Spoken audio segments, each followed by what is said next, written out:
Bukannya mengklarifikasi soal utang, surat pernyataan utang Anies itu malah memperparah kondisi yang sudah parah. Citra Anies malah makin buruk karena ditambah dengan dugaan membodohi publik.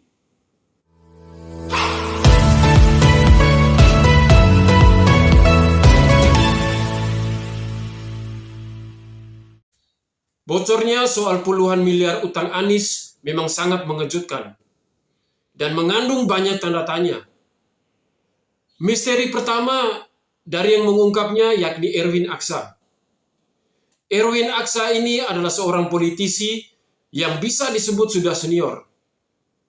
Jadi dia harusnya tahu apa konsekuensi politik dari segala ucapannya. Apa akibat atau imbas politik dari informasi yang dia sampaikan ke publik terhadap Anies Baswedan. Yang mana Anies ini sekarang sedang dalam proses berupaya nyapres di 2024. Ada efek buruk terhadap citra Anies begitu info utang 50 miliar ini diungkap.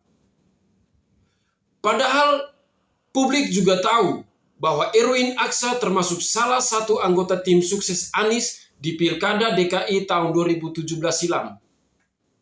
Dan juga bahwa Erwin ini adalah keponakan Yusuf Kala, tokoh politisi senior yang sangat akrab dengan Anies, yang mempengaruhi Anies jadi calon gubernur dulu di Pilkada DKI. Terus, kenapa Erwin Aksa sampai mengungkap soal utang ini? Jawabannya mungkin ada di poin kedua, yakni partai mana yang mengungkap. Erwin Aksa ini kan salah satu petinggi Partai Golkar. Dalam video saya sebelumnya, saya menebak bahwa soal pengungkapan utang ini ada hubungannya dengan pertemuan Surya Paloh dengan Ketua Umum Golkar, Erlangga Hartarto. Bahwa Nasdem sedang dalam proses menentukan apakah mereka tetap mengusung Anies dan berkoalisi dengan PKS dan Demokrat. Atau Partai Nasdem mau bergabung ke koalisi partai lain, yang artinya harus melepaskan Anies. Bisa jadi soal utang ini merupakan ujian dari Nasdem buat Anies, atau benar-benar sebuah upaya untuk menenggelamkan Anies agar Nasdem punya alasan untuk melepas Anies. Dugaan-dugaan ini juga dikuatkan oleh poin ketiga, yaitu adanya campur tangan partai lain dalam soal utang ini, yakni Gerindra lewat Sandiaga Uno. Sandiaga kemudian mengeluarkan pernyataan bahwa dia mengikhlaskan utang Anies itu.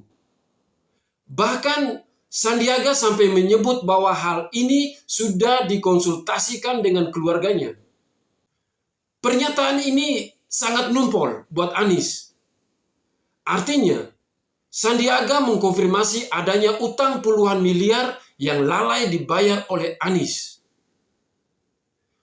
Tentunya kita semua menduga berarti baik Golkar maupun Gerindra memang sedang membantu Partai Nasdem. Karena sebelumnya Nasdem memang terlihat akrab dan mesra dengan kedua partai itu. Nah, soal utang Anies ini jadi hal yang sangat berat. Menodai citra Anies sebagai bakal capres. Anies jadi kena cap negatif. Seperti lalai bayar hutang, lupa kewajiban, berani berutang demi ambisi politiknya. Pokoknya yang jelek-jelek lah. Akhlaknya jadi dipertanyakan publik. Saking berbahayanya isu utang ini, sampai ada bocoran bahwa di grup WA pendukung Anies itu sudah ada briefing soal bagaimana menghadapi isu tentang ini. Salah satunya dengan menyebut bahwa isu itu adalah fitnah terhadap Anies.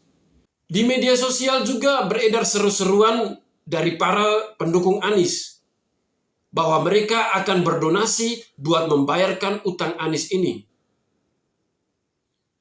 Anies sendiri hingga sekarang tidak pernah tampil menghadapi isu ini. Suara Anies disampaikan oleh seorang pengamat politik yang juga disebut sebagai jubir Anies, yakni Hendra Satrio.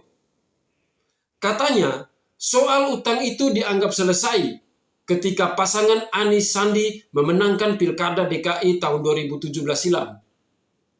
Ini sesuai dengan perjanjian utang piutang antara Anies dan Sandiaga. Mungkin karena keterangan lewat jubir ini kurang kuat dan tidak begitu dipercaya publik, maka Anies pun akhirnya merasa perlu menyediakan dokumen untuk memvalidasi pernyataan selesainya soal utang ini. Siapa lagi yang membocorkan dokumen ini selain Anies sendiri? Giliran Refli Harun yang kebagian tugas mengungkap dokumen itu. Refli Harun memaparkan isi sebuah dokumen yang berjudul Surat Pernyataan Pengakuan Hutang 3. Refli Harun tidak menyebut dari siapa dia mendapatkan dokumen itu. Di dalam surat itu, Anies menyatakan dia meminjam uang dengan total 92 miliar rupiah. Yang 50 miliar tidak dijelaskan dari siapa. Namun yang 42 miliar itu disebut dari Sandiaga Uno. Pinjaman itu tanpa jaminan dan tanpa bunga untuk keperluan pilkada. Disebut juga bahwa Anies berjanji akan mengembalikan semua utang itu jika Anies tidak terpilih dalam Pilkada DKI. Namun, jika menang, semua utang itu dianggap lunas. Surat yang dibacakan oleh Refli Harun itu kemudian beredar di media sosial. Ada tanda tangan Anies di atas meterai 6.000 dengan tanggal 9 Maret 2017. Bagi orang-orang yang sering melihat dokumen surat perjanjian, pasti tahu bahwa surat yang ditandatangani Anies ini merupakan dokumen yang patut dipertanyakan kebenarannya. Ini bukan surat perjanjian utang piutang. Ini hanya sebuah surat yang memaparkan cerita tentang utang. Kalau surat perjanjian yang benar itu harus ada tanda tangan dari kedua belah pihak dan juga ada saksinya. Sementara surat yang beredar sekarang ini hanya ada tanda tangan Anies. Padahal di dalam surat itu diceritakan adanya kewajiban-kewajiban Anies dan Sandiaga. Oleh sebab itu, di surat perjanjian yang benar harus ada tanda tangan kedua belah pihak dan saksi. Ini pengetahuan umum. Saya kira banyak orang yang tahu soal ini. Saya yakin bahwa sumber yang mengungkap surat pernyataan pengakuan utang ini adalah Anies sendiri. Siapa lagi kalau bukan Anies? Tapi pengungkapan surat ini malah jadi blunder. Karena ini bukan surat perjanjian yang sebenarnya. Apakah Anies mengira publik bisa dibodohi dengan dikasih surat semacam itu? Ya, mungkin para kadrun pendukung Anies percaya-percaya saja dan menelan mentah-mentah surat pernyataan itu. Tapi tidak bagi orang-orang yang tahu dan mengerti betul tentang surat-surat perjanjian. Kita tahu betul bentuk surat perjanjian utang piutang itu harusnya seperti apa. Terlebih lagi, ketika dikonfirmasi oleh awak media, Erwin Aksa sendiri menyatakan bahwa dia tidak pernah melihat surat pernyataan pengakuan utang itu. Padahal, ketika pertama kali mengungkap soal utang Anies ke publik, Erwin menyatakan bahwa dia ikut menyusun perjanjian utang piutang itu. Ya, memang surat yang dibaca oleh Refli Harun itu harusnya merupakan buatan Anies sendiri. Kan hanya dia yang tanda tangan di situ. Bukannya mengklarifikasi soal utang, surat pernyataan utang Anies itu malah memperparah kondisi yang sudah parah. Citra Anies malah makin buruk karena ditambah dengan dugaan membodohi publik. Ini dikuatkan dengan konfirmasi dari Erwin Aksa. Daripada urusan utang makin melilit, makin pelik, makin bikin rumit citra Anies, mendingan Anies memberikan pernyataan sendiri.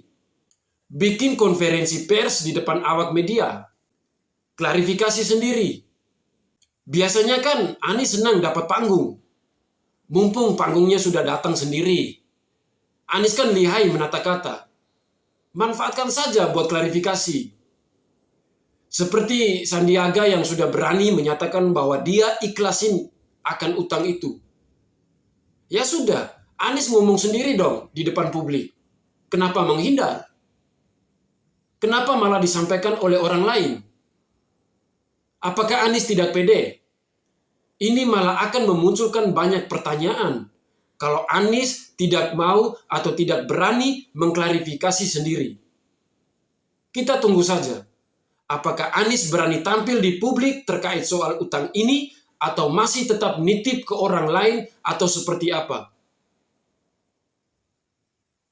Akhir kata, saya Mata Kiri pamit undur diri. Salam hormat, salam NKRI, harga mati. Wassalam.